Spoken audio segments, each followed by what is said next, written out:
Hello. This is Adrienne Obi of Capricorntigress of Astrology, a look inside. And I am coming to you with the May horoscope for Gemini. Hello, Gemini. Hello. It's so funny. I was going to do all the horoscopes together like I did last month. But when my voice being so weak, I didn't want to get to like one or two signs and then just stop in the middle. So I decided I'm going to do each sign individually. And so it is your turn next, Gemini. We're getting very close to Gemini season because we just got just a few more weeks to go in the Taurus season. And then on the 21st, it all goes into Gemini. But before it does, there's going to be quite a bit of emphasis for you, Gems, in your 12th house. And that's because there's a lot of things going on with Taurus in the month of May. There's going to be the Sun in Taurus. We'll have Venus. Venus is going to be in Taurus. We'll have Mercury in Taurus. Uranus. Uranus is going to be in Taurus. There's going to be a new moon in Taurus at 14 degrees on the 4th of May. On the 4th of May. So please be aware of that this could be occurring. This new moon could affect you around the 4th of May. But here's the good thing about new moons. New moons are always indicative of something new. Changes and improvements usually. And the good thing is with the Sun here, with Uranus here, the new moon here, it's all screaming change, improvements, change. You're changing on a deeply internal level, Gemini.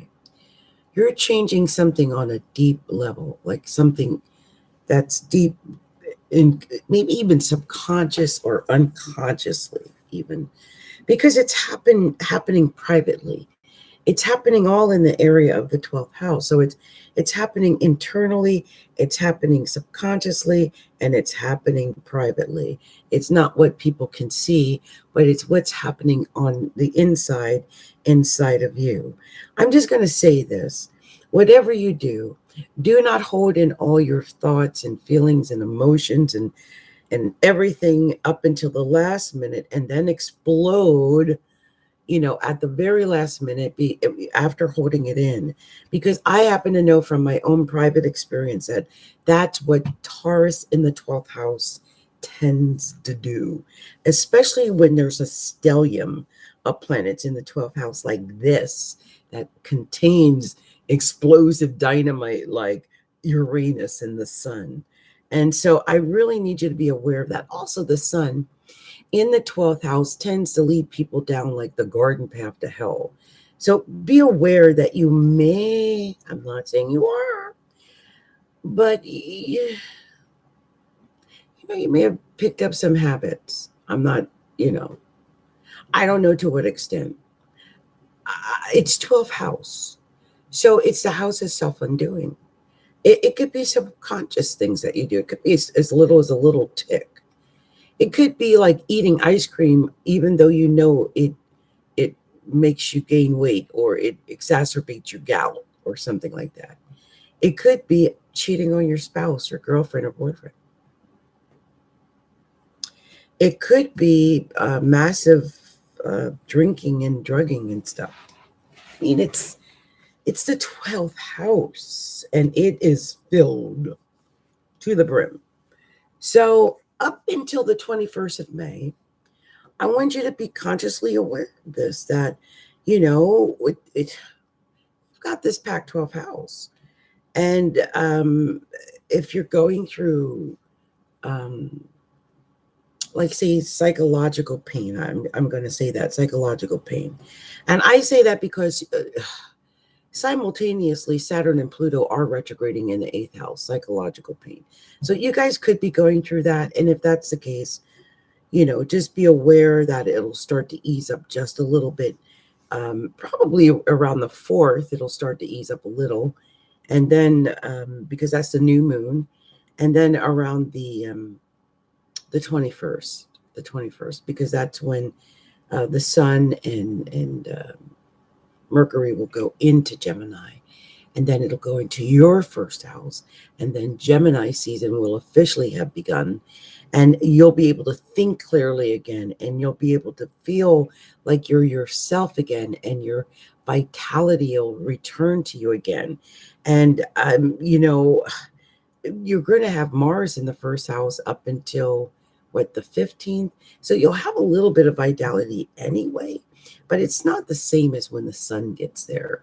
Once the sun gets there on the 21st, and Mercury, since that's your ruling sign, they're coming in together.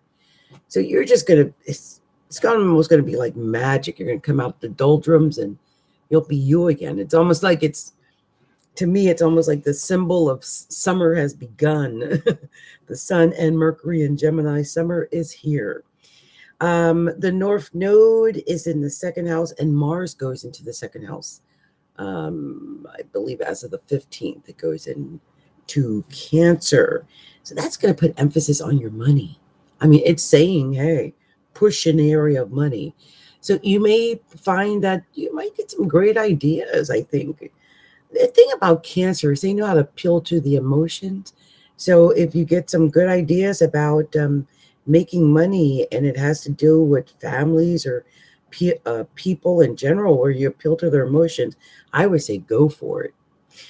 One of the big things happening though for you for Gemini, is that the full moon is going to be in Scorpio, and it's going to be in your 6th house. It's going to be at 27 degrees. That's going to be on the 18th of May.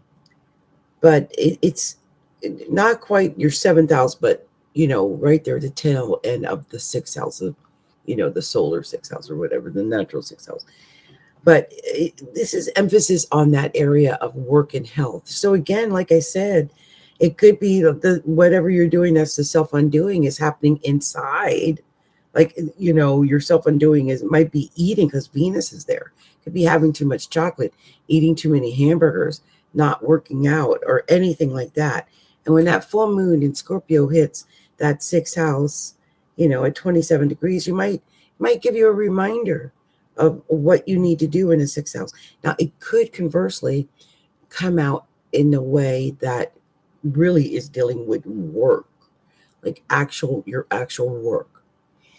And I would say, if it is something that deals with actual work, well, with the full moon in Scorpio, I would be very careful that day of jealousies, of vindictiveness, of spitefulness, of just being really emotional. You might find that your coworkers are emotional at your job that day. And it could even be your boss themselves, because you got Neptune up in Pisces, up in the 10th house. So I see that's a lot of water on those, the workhouses. Oh, a lot of emotion. I wonder if any of you guys are working in a helping, healing profession, like as nurses or as something like that, where you have to work with people or help people in a public way. If that's the case, then watch out for the 18th of May. That's when the full moon occurs, and it will be happening around 27 degrees. That's going to affect anyone that has their planets in the late degrees of the fixed signs. That would be anywhere from 24 to about 30 degrees of the fixed signs: Aquarius, Leo, Taurus, Scorpio, and 0 to 3 degrees of the mutable signs, which you are, Gemini. So if you're early Gemini that has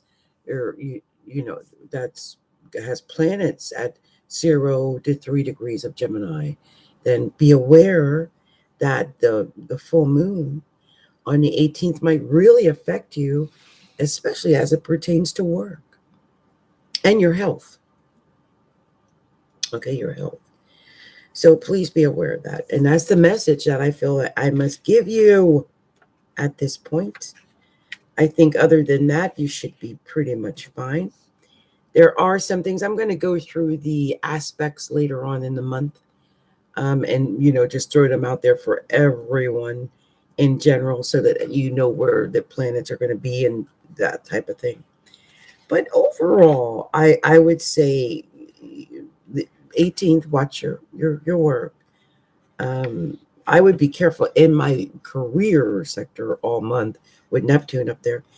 But yeah, money after the 21st or after the 15th, when Mars goes into the second house, and then after the 21st when Sun and Mercury goes into Gemini, it'll be on and popping for you, gems.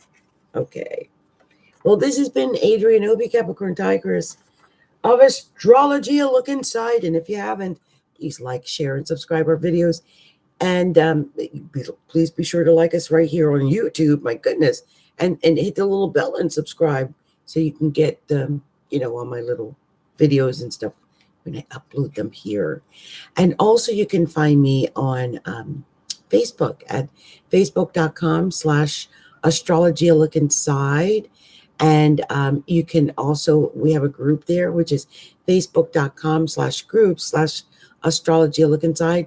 And I found out that my Patreon is probably going to be up and working well again.